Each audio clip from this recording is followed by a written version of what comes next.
In the early days of 1835, the southern lands of Brazil were restless. The cattle ranchers of Rio Grande do Sul were angry with the empire. Heavy taxes on their dried meat trade were destroying their livelihoods. Among the rebels was a brave leader named Bento Gonçalves. He believed the empire in Rio de Janeiro had forgotten the people of the South. On a cold September morning, rebel forces marched toward the city of Porto Alegre. Armed with old rifles, swords, and courage, they captured the city and lit the first spark of rebellion. The Farroupilha Revolution had begun. The rebels soon declared independence from the Brazilian Empire. They created the Rio Grandense Republic, a new nation born in war. Bento Gonçalves was captured by imperial forces and sent to prison far away. But even behind bars, the revolution did not die. A daring Italian revolutionary arrived to help the rebels. Giuseppe Garibaldi. Garibaldi believed in freedom and revolution. Soon, he would change the war forever. Garibaldi organized a small naval force to fight the Brazilian Empire. With only a few ships and brave volunteers, he attacked imperial positions along the coast.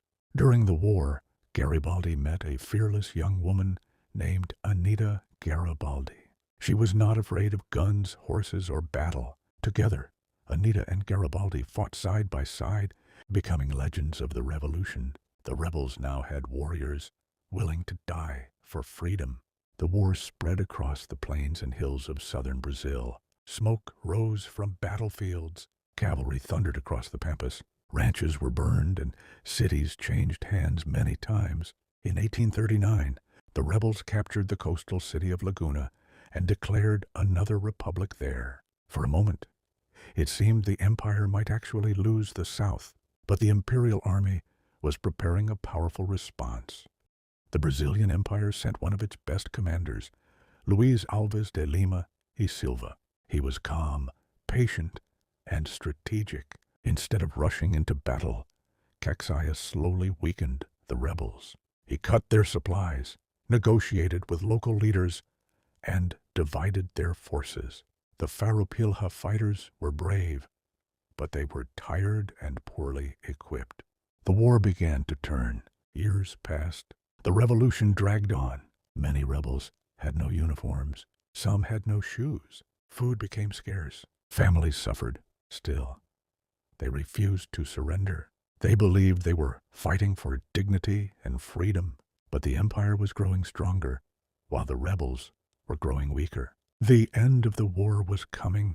In 1844, tragedy struck. At a place called Porongos, a surprise attack destroyed a camp of Farroupilha fighters, many of them black soldiers who had fought bravely for the rebels. The massacre shocked the revolution. Rumors spread that the attack might have been allowed to happen during secret negotiations. Trust among the rebels began to crumble. After 10 long years of war, both sides were exhausted. In 1845, peace was finally signed in the city of Ponte Verde. The rebels did not achieve full independence, but they gained important concessions. Their officers were accepted into the imperial army. Some taxes were reduced. Many rebels received amnesty.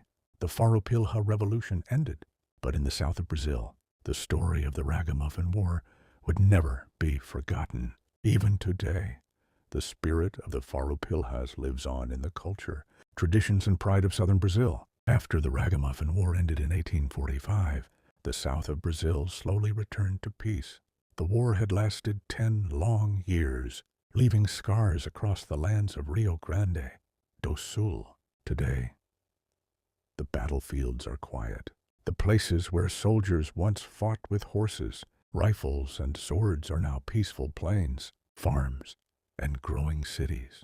The pampas still stretch across the horizon, with cattle ranches and gauchos riding through the same lands where the rebels once rode to war. But the memory of the revolution never disappeared. Every year in September, people celebrate Farroupilha Week. During this celebration, thousands of people wear traditional gaucho clothes, ride horses through the streets, cook traditional food, and remember the courage of the Farroupilha fighters. Monuments, museums, and historical sites across the state honor the leaders of the revolution, including Bento Gonçalves, Giuseppe Garibaldi, and Anita Garibaldi. In many towns, you can still see the Farroupilha flag flying proudly, symbolizing freedom, courage, and the strong identity of the Southern people.